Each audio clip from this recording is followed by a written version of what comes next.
que ha sido otro logro de los investigadores y científicos uruguayos. Más aplausos para ellos porque la UDELAR y el Instituto Pasteur presentaron este último logro ayer en conferencia de prensa, que ya las autoridades han destacado como una herramienta muy importante que seguramente el gobierno le va a saber dar un buen destino, ¿no? Es un test que permite detectar los asintomáticos. Y vamos a recibir ahora, está ya con nosotros, a Florencia Ramauro, que es investigadora del Pasteur y también de la UDELAR. Se están repartiendo los científicos por todos los medios, ¿no? ¿Es mayor de edad? La verdad que por suerte somos un grupo muy grande que ha trabajado en el desarrollo de estos test serológicos, entonces daba para repartirnos bastante. Bueno, vamos a, si te animás, a sacarlo Sí. de la cajita, así lo podemos compartir también de qué se trata, y nos vas contando en qué consiste, es decir, ya sabemos que a través del resultado se puede saber si una persona tuvo el virus y si generó anticuerpos y qué cantidad de anticuerpos generó, ¿no? Sí, en realidad estos test de tipo serológico justamente lo que detectan es la presencia de anticuerpos. Los anticuerpos quedan como consecuencia de enfrentarse a una determinada infección, sea por una bacteria o por un virus, y esos anticuerpos nos muestran entonces que la persona estuvo o tuvo contacto con el virus. Bueno, ¿y cómo funciona el kit? El kit tiene una plaquita. Sí, a ver, vamos a ver si lo puede tomar el... Ahí ¿Es está. así? Perfecto. Corre la caja, Martín. Sacásela de ahí. Ahí va. El asistente. Perfecto. Chin, chin, chin. Entonces, el fondo de cada uno de estos pocillos, que es lo que llamamos cada uno de esos circulitos que están ahí, está tapizado con una proteína del virus, que es la proteína que el virus utiliza para ingresar en las células. Se llama la llave. La llave. ¿Es la llave? Muy bien. Ahí va. Muy bien. Él es tu asistente, te quiero decir, cualquier cosa, él te ayuda. Pero que la deje hablar. Entonces, luego se coloca el suero del paciente. Que el suelo es la sangre. Es una parte de la sangre, es decir, se toma la sangre del paciente, eso se centrifuga, que básicamente se separan los componentes y quedan por un lado las células y por otro lado el suero, y en el suero es donde se encuentran los anticuerpos. Bien. Perfecto. ¿Y los frasquitos que están allí? Los frasquitos que están aquí, por ejemplo, se utilizan una vez que se coloca el suero, luego tenemos que detectar esos anticuerpos que se unen a esa proteína que se encuentra aquí. Entonces, por ejemplo, usamos un conjugado, que es uno de los componentes que justamente se va a unir a esos anticuerpos presentes en el suero y que con el agregado de un segundo componente, que es el sustrato, nos va a permitir ver si ese paciente tiene o no anticuerpos mediante el desarrollo de color. Es decir, por último, lo que se ve es que hay pocillos que van a quedar transparentes y pocillos que van a quedar amarillos. Claro. Los que quedan amarillos Los son que quedan amarillos son los positivos para la presencia de anticuerpos. ¿Y cómo miden la cantidad de anticuerpos de la muestra? Bueno, en función de la cantidad de anticuerpos que tiene el individuo, es la intensidad de color que se va a desarrollar. Es decir, cuanto más amarillo sea el pocillo, más anticuerpos están presentes en ese suero. Perfecto. ¿Y cómo se toma la muestra de sangre cuando un paciente o alguien que desee hacerse el test acuda a ustedes? Bueno, Bien. al laboratorio. Al laboratorio.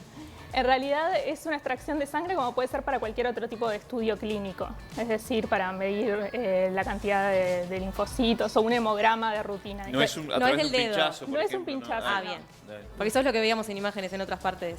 Yo no me lo hago. ¿Cuánto demora más o menos? Y todo el proceso, sin contar la parte de extracción de sangre, digamos, hacer el test llevará unas 2 horas aproximadamente. O sea que a las 2 horas puedo tener el resultado. Sí, 2 horas y media. 2 horas, 2 horas y media. Bien, hay ya 50.000 muestras prontas. Hay 50.000 determinaciones, es decir, 50.000 pocillos Sí. prontos. Son determinaciones, ese es Sí. el término correcto. Y ya tienen unas cuantas más porque entiendo que también esto se va a exportar. Es así, en realidad con el tema del desafío de la ANI se financiaron 50.000 determinaciones, pero a través de FOSEM, que es un fondo del Mercosur, se están financiando además otras 200.000 determinaciones para quedar en nuestro país y 100.000 determinaciones que irían para Paraguay y 100.000 para Argentina. ¿Y el destino de estas determinaciones quién las fija? ¿El gobierno? El gobierno. Las Ajá. autoridades sanitarias van a ser las que determinen en realidad en qué se van a usar estos test. Bien. Ayer escuchaba en Telenoche al científico y asesor del gobierno Paganini, ¿no? Que decía que es necesario para digamos, empezar a como abrir más la economía, una gran cantidad de personas que ya estuvieran, que ya tuvieran el virus o ya le hayan pasado y que no se puedan contagiar. Esto es lo que permite es detectar cuántos de la población están en esa situación para, digamos, generar una mayor apertura económica. En realidad ahí hay una diferencia, ¿no? Porque si bien es verdad que en general las personas cuando desarrollan anticuerpos pasan a tener cierta inmunidad contra el virus, en este caso al ser un virus tan nuevo en realidad eso no se sabe. Es decir, que tener anticuerpos en principio sí sería un indicativo de que uno podría llegar a tener inmunidad, pero en realidad no está confirmado. No está confirmado, entonces no se podría utilizar ese concepto, digamos, que se manejó en algún momento al principio de pasaporte inmunológico. Entonces, en realidad, llevándolo a tierra, ¿no? Al quehacer cotidiano, ¿cuál sería la virtud de este estudio? Bueno, en primer lugar, yo creo que tiene 3 aplicaciones que son, digamos, evidentes, ¿no? Una es el estudio retrospectivo a nivel epidemiológico de distintos brotes. Es decir, hubo un brote en 33, un brote en Rivera, vos detectaste a ciertas personas mediante el diagnóstico de PCR, pero hay un montón que se ha visto en distintas partes del mundo que terminan pasando abajo del radar. Entonces, mediante los test serológicos vos podés saber qué cantidad de personas en realidad estuvieron infectadas por el virus. Después hay una segunda aplicación que es para el programa de donantes de plasma, es decir, las personas que se recuperan de la enfermedad y quieren donar su plasma para ser utilizado con pacientes que se encuentran graves. Bueno, este ensayo permite determinar si ese plasma contiene anticuerpos y los contiene en una cantidad suficiente como para poder ser utilizado en esos individuos. ¿Y lo tercero? Y la tercera va a ser una aplicación un poco más a futuro, que es cuando cuando ya tengamos alguna vacuna, que es evaluar si la población frente a esa vacunación está generando anticuerpos o no, que es una forma de ver si... O sea que lo que mide es la extensión de la epidemia, que lo que siempre se ha dicho es que en la población en general hay más asintomáticos que los que manifiestan efectivamente el virus, 80%. que es lo que detecta el virus el diagnóstico propiamente hecho que ya conocíamos, el PCR. Lo que te permite es dar el dato de la extensión de la enfermedad o cómo circuló la enfermedad, ¿no? Y por otro lado también producir plasmas, muestras con anticuerpos para tratar a pacientes, ¿no? Claro. Pero son pacientes que están en la primera fase de la enfermedad, es decir, no estamos hablando de pacientes graves. No, en realidad los casos acá en Uruguay que se han utilizado plasma han sido en pacientes graves. Mira. Se ha utilizado el plasma, pero teníamos la duda ayer. ¿Ya se ha aplicado plasma Sí. en el Uruguay? ¿Con buenos resultados? Se utilizó en el camionero brasilero que estaba en Salto, en etapas bastante tardías. No sé bien ahí cómo fueron los resultados, pero digamos sí se ha utilizado. Ahora, si yo soy un posible infectado de COVID, debería hacerme el PCR, ¿verdad? ¿O puede ser que me indiquen realizarme este test? Si vos crees que en ese momento estás cursando una infección por COVID, deberías hacerte el test molecular. El test serológico sirve, digamos, después de 15 días aproximadamente 15 días desde que comienzan los síntomas o comienza a desarrollarse la infección. Es decir, no sirve para detectar infecciones que se están cursando en ese momento. ¿Y cuánto cuesta realizarlo? El estimado es que cada determinación tiene un costo de producción, digamos, de $1. Ajá. O sea, pero ¿cuánto se puede llegar a traducir? ¿Se sabe al público? Depende. Todavía no sabemos. Todavía no sabemos y como en realidad el destino de esas determinaciones es más bien ahora, hasta el momento, para las autoridades y para todos los servicios de salud, digamos, no tiene un costo, digamos, de... Claro. O sea que vamos a exportar también más conocimiento, ¿no? Sí. Eso claramente los pone a ustedes de vuelta como los protagonistas de esta pandemia que ha traído tantas satisfacciones para el Uruguay, ¿no? Como el modelo que hemos presentado al mundo.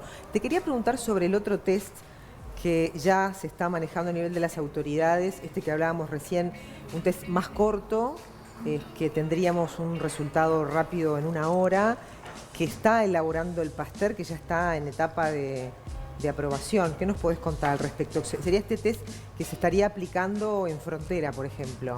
Y es un test, yo mucho no estoy en ese, digamos, en la gente que trabaja con eso, pero es un test que justamente detecta la presencia del virus, en ese sentido es similar a lo que es la PCR, pero lo hace de una manera más rápida.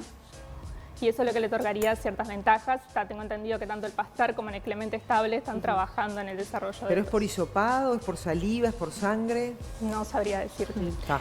Yendo a esto, ¿cómo, capaz que no es a ti la pregunta, pero cómo va a ser la comunicación? Porque puede llegar a generar una falsa tranquilidad el hecho de la inmunidad, ¿no? Bueno, me dio, estos colores me dio, digamos, lo más positivo posible, soy bastante inmune. ¿No me puede dar una falsa tranquilidad? ¿Es algo por ahí, no pasa nada, no uso tapaboca?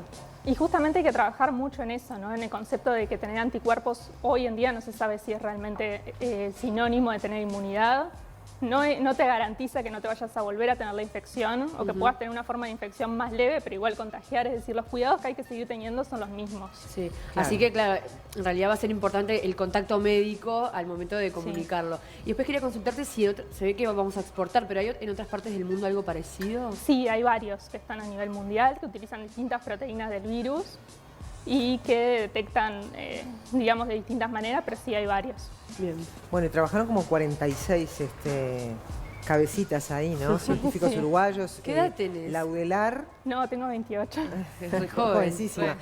Laudelar, esto implica a la Facultad de Química, Ciencias Y y medicina. Medicina, con el Instituto Y Pasteur. bueno, y el Hospital de Y el Clínicas Hospital de también. Clínicas también. Bueno, buenísimo. ¿Por qué hay estudios, por ejemplo, el estudio del SIDA, ELISA? ¿Qué quiere decir ELISA? ¿Qué es? ELISA es la técnica esta que les comentaba de en una placa inmovilizar una proteína determinada. En el caso, bueno, del SIDA será la proteína del HIV. Claro, no es propio de este estudio.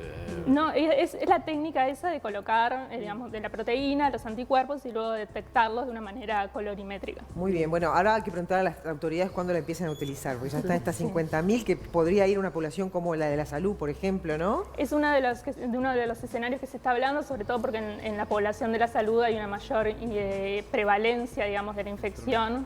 Y ahí Claro. también hay que tener cierta prevalencia de la enfermedad para poder utilizar estos. Muy bien. De confirmarse que el tema de la inmunización es realmente efectiva para evitar el contagio nuevamente, esa idea que aplicaba Radi cuando todo esto comenzó de contagio por rebaño, sería súper necesario este test para generar justamente mayor apertura económica. Y además $1 es algo accesible que Sí, claro. podemos aplicarlo a nivel masivo, ¿no? Fíjate que vos decías que hay 50.000 y después quedan otras 200.000 más para el Uruguay, o sea, son 250.000 que se van a poder seguramente dosificar bien en los lugares clave como para tener una idea de cómo pegó la pandemia en el Uruguay. Fíjate que estaba pensando, de todos los que estamos acá, capaz que más de la mitad de nosotros ya tenemos Asintomáticos. anticuerpos. Fuimos asintomáticos y generamos anticuerpos. Seguramente, ¿no? Pero tengo una consulta. Porque Esto antes no se estuvo trabajando con el público porque me llegó un comentario de una conocida que estuvo en el casamiento y dijo, fulanito se lo fue a hacer para saber si en algún momento fue asintomático. ¿Está a disposición del público o todavía no? Creo que no lo tengo muy claro, pero me parece que hay algunos laboratorios que lo ofrecen. Que lo ofrecen, ok. Ahí va. Bien. Florencia, muchas gracias. Bueno, muchas por gracias a venir hasta ustedes acá, por la ¿eh? invitación. Felicitaciones. Gracias.